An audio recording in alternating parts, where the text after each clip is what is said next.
Willie Galloper, almost set to go. Wild Business racing in the Basil Kent colours. There's a famous figure down here. Now the lights are flashing away. They're set to go. Stand by away. Looking on. Began like a shot off the inside. Goes straight to the lead early on. Bess Ann Rose getting around the outside. Fleeting Romance, the favourite. President Grover works up to fourth on the outside. Kersley now just easing, going to settle off them. Tinker Taylor's back on the inside.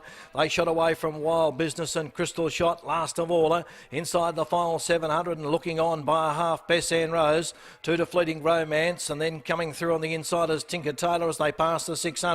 Then President Grover about 4 lengths to Wild Business. Crystal Shot last of all. 450 metres left to go on the first from Esperance, and they haven't wasted any time here. We're looking on, joined by Bess Ann Rose on the outside. Then Fleeting Romance. Tinker Taylor is close enough. Back behind them, coming through now is the favourite President Grover back to the inside. Inside the 200, looking on in front. President Grover coming at him. Tinker Taylor gets his chance. Bess Ann Rose, then Fleeting Romance. President Grover shot through on the inside. Kersley sends the favourite away, and President Grover comes on in the first, scores by 2 1/4. Good go the placings. Tinker Taylor just from looking on.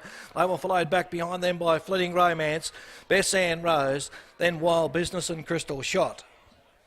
Too good for them, President Grover, and a good ride too.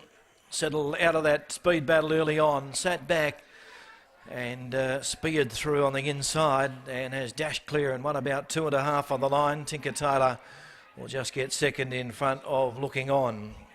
But a nice effort. Looked very hard to beat there, the favourite President Grover. It was a drop in class for him today. Plenty of pace in that race. They didn't waste any time at all with looking on flying out of the gates. And going up on the outside was Bess Ann Rose. They really kept it honest.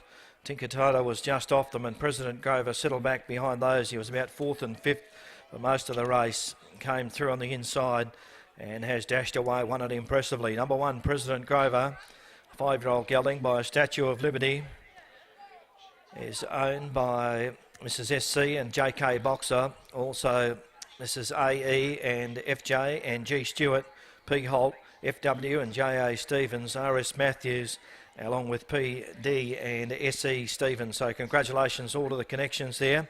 It's 5-year-old gelding by Statue of Liberty, trained locally here in Esperance by Tracy Frizzell, and well ridden by promising apprentice young Fred W. Kersley, still a 4-kilo apprentice, reducing him down to 56 as the official numbers come along now. Second goes to number 3, and that is Tinker Taylor. Has run second there for Natasha Faithful. 6 looking on has run third, and 4th in goes to number 8, and that is Fleeting Romance. So 1, 3, 6 and 8. The margins are 3 lengths by a head, and the time 103.51. 103.51. After the opening event today, the Newtown Connerup Football Club handicap, with President Grover winning his 3rd race from 18 starts. Trained by Tracy Frizzell, and young Fred W. Kersley, the rider, scoring by 3 lengths. The time was 103.51. Put your hands together, ladies and gentlemen. Here's President Grover, comes back in winning the Newtown Connerup Football Club handicap.